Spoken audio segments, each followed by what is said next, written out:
नमस्कार, आप देख रहे हैं एबीएम टाइम्स। आज दिल्ली के आईटीओ के पास हिंदी भवन में छंदवत भारत का संविधान पुस्तक का विमोचन कार्यक्रम किया गया, जिसमें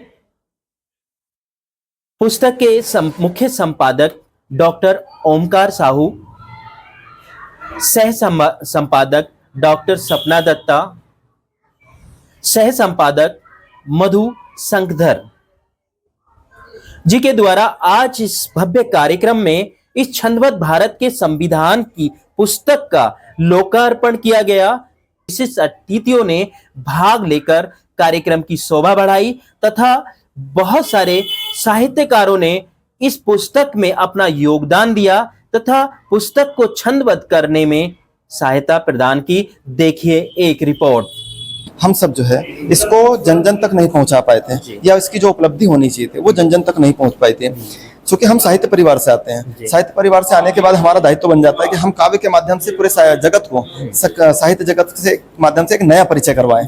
तो हमने एक अनूठा प्रयास किया यहाँ पर कि दोहा, रोला और अन्य 24 छंद, इसके माध्यम से हमने प्रयास किया कि आप सभी तक हमारी एक एक रचनाएं जो है, एक एक अनुच्छेद जो है वो लोगों तक पहुंचाया जाए। सर, ये आपके मन में ऐसी क्या भावना आई कि आपने सोचा कि इसको छंदबद्ध किया जाए?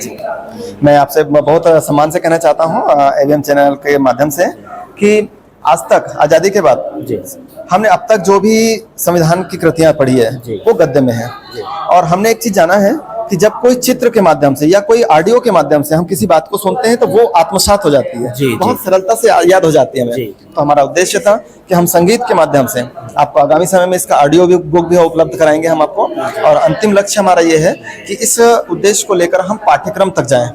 पूरे भारत के समस्त प्रतिनिधियों से मेरा निवेदन है कि इसे एक बार पढ़ें और इसे एक बार जानें कि भारत का छंदबद्ध संविधान जो है पूरे विश्व में पहली बार ऐसा हुआ है कि किसी देश के संविधान को काव्यबद्ध किया गया, और ऊपर से हमारे लिए बहुत खुशी की बात है कि भारत का संविधान पूरे विश्व में बृहत्तम संविधान में से एक है जो लिखित है।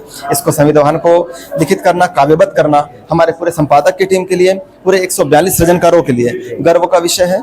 142 सृजनकार हमने इसलिए रखे क्योंकि देश की जनता जो है 142 करोड़ के लगभग हमारी पहुंच चुकी है, तो एक एक सृजनकार 1 करोड़ जनता का प्रतिनिधित्व करता है और अपने बातों को पहुंचाने के लिए तत्पर है, प्रतिबद्ध है। जैसे सर, आपने एक डॉक्टर फील्ड से होते हुए आपने संविधान को जो छंदबद्ध किया है, तो इसके लिए आपको कहते हैं ना कि एक जो प्रोफेशनल कर रहे हैं, और आप क्षेत्र से होते हुए जो कर रहे हैं इसको छंदबद्ध किया है, इसके बारे में आप क्या कहना चाहते हैं? जी बहुत धन्यवाद, आपने बहुत सुंदर प्रश्न किया है और मुझे रुचिकर है क्योंकि मैं चिकित्सा क्षेत्र से आता हूँ। तो मैं यहाँ पर हमारे बीएमओ साहब का भी धन्यवाद करना चाहूंगा, सीएमओ साहब का भी धन्यवाद करना चाहूंगा, जिन्होंने मेरी काव्य लालसा को सदैव प्रेरित किया है, आगे बढ़ाने का प्रयास किया है। और मेरे साथ में मेरा पूरा परिवार छंदमय है, बच्चे भी लिखते हैं और हमारी पत्नी भी है जिनकी पुस्तक का विमोचन हो रहा है। सभी मेरे लिए प्रेरणा स्रोत हैं, और मैं कहूँ कि सारे भारत के 142 सृजनकार प्रेरणा स्रोत है। मैं उन सबको नमन करता हूँ, उनकी ऊर्जा को नमन करता हूँ। ऐसी ऊर्जा हम भविष्य में दोबारा ऐसे और कार्यक्रम लेकर आएंगे ताकि अनूठा विषय हो, और उसे जन जन तक पहुंचाना ही हमारा उद्देश्य है। जन जागरण विकास समिति के माध्यम से सारे कार्य हम करते हैं, और हम सबको अभी यहाँ प्रशस्त करने आए हैं। यहाँ पर सभी लोग हमारे जो अतिथि बने हैं उन्होंने बहुत प्रशस्त किया हमें और हमें संबल दिया। यह आशीर्वाद हमको सदैव मिलता रहे। इस छंदबद्ध संविधान में कोई ऐसा दोहा, कोई ऐसी लोकति, कोई ऐसी चीज जिसने आपको बहुत ज्यादा प्रेरित किया हो?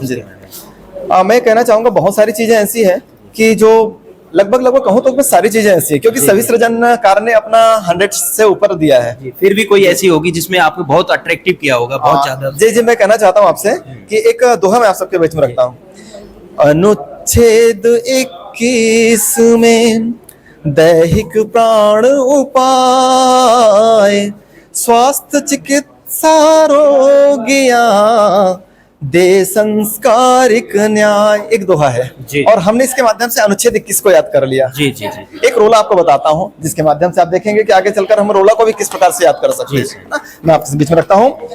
है मौलिक अधिकार नहीं शोषण हो पाए, मौलिक अधिकार का रोला है ये।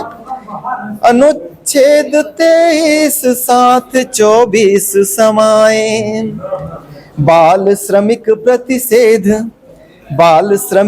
प्रतिषेध दासता भाव मिटाए, मानवता का धर्म न्याय हित पाठ पढ़ाए।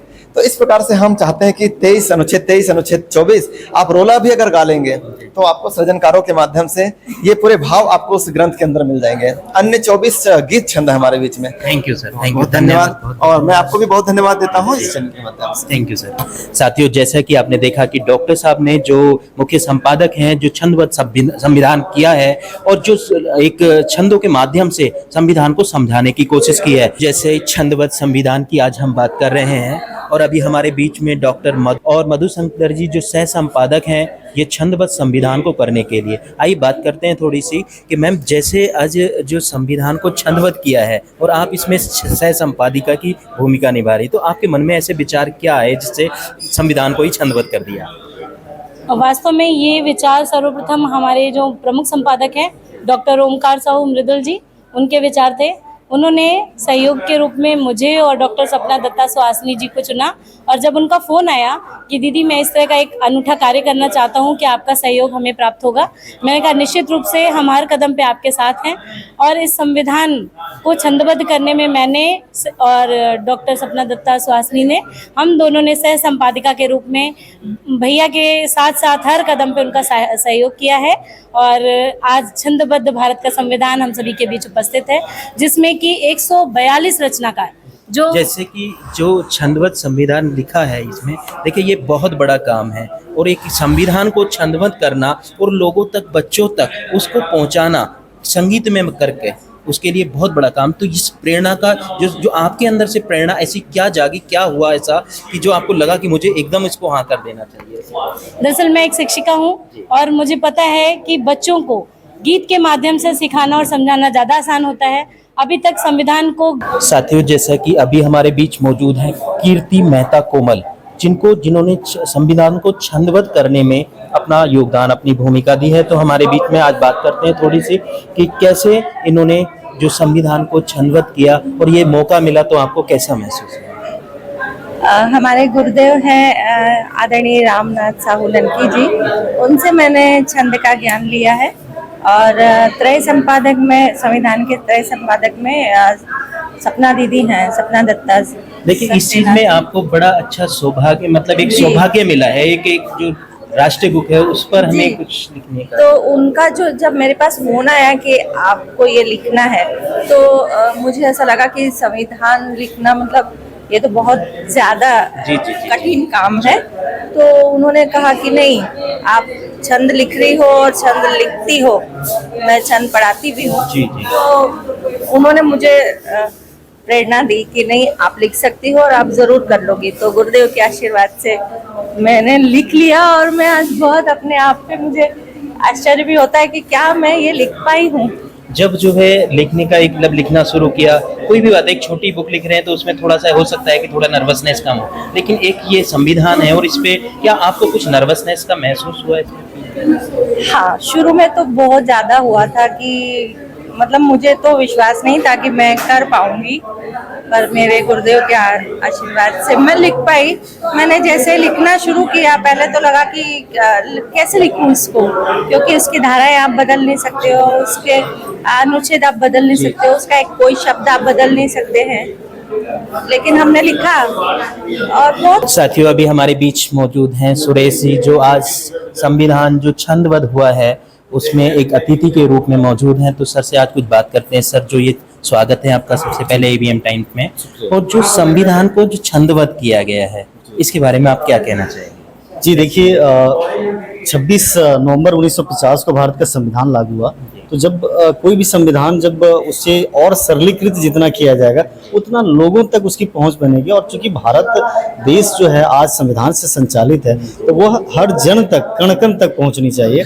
और मुझे लगता है कि जितना सरलीकरण होगा, जितना लयात्मक रूप से या पद्य रूप में आएगा, वह बेहद एक ऐतिहासिक कदम है।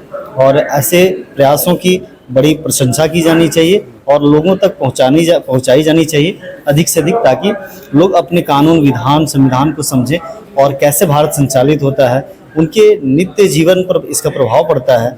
वह शासन और प्रशासन सब कुछ संचालन भारत के संविधान से होता है। ऐसे में संविधान को जानना और उसको पहचानना बहुत जरूरी है। और मुझे लगता है यह छंदबद्ध भारत का संविधान इसमें बहुत बड़ी भूमिका निभाएगा। आज जो ये लोकार्पण हुआ है इस संविधान का, जो लयबद्ध और तुकबद्ध हुआ है, जैसे पहले की अगर संविधान की बात करें तो बहुत सारी त्रुटियां बीच बीच में रह गई, उनको सुधार होते होते काफी समय लगा, और अब तो लयबद्ध हुआ है कि लयबद्ध होने पर आप इसके बारे में क्या कहना चाहेंगे कि क्या त्रुटियों की शंका है या नहीं? देखिए, त्रुटियां मतलब मानवीय त्रुटियां संभावित हैं, हो सकती हैं, मगर उसकी भावना रखी गई है इस किताब में, भावना को जगह दी गई है और यही महत्वपूर्ण है। तो मुझे लगता है संशोधन बाद में इसमें किया जाएगा, बहुत सारे संस्करण आएंगे जिसमें त्रुटियां धीरे धीरे शुद्ध होंगी। ऐसे काफी हद तक त्रुटियां बहुत कम है इसमें। आने वाली युवा पीढ़ी इस जो लयबद्ध और तुकबद्ध संविधान से क्या शिक्षा सीखने वाली है? देखिए, इससे क्या होगा कि जब हम भारत देश संचालित है संविधान से, तो ऐसे में संविधान की जानकारी सभी को होना चाहिए, जो अशिक्षित हैं, शिक्षित हैं, सभी के लिए, चूंकि संचालित उसी से है। तो ऐसे में क्या होगा, जब इसको कविता के रूप में या लय के रूप में जब लोगों तक पहुंचा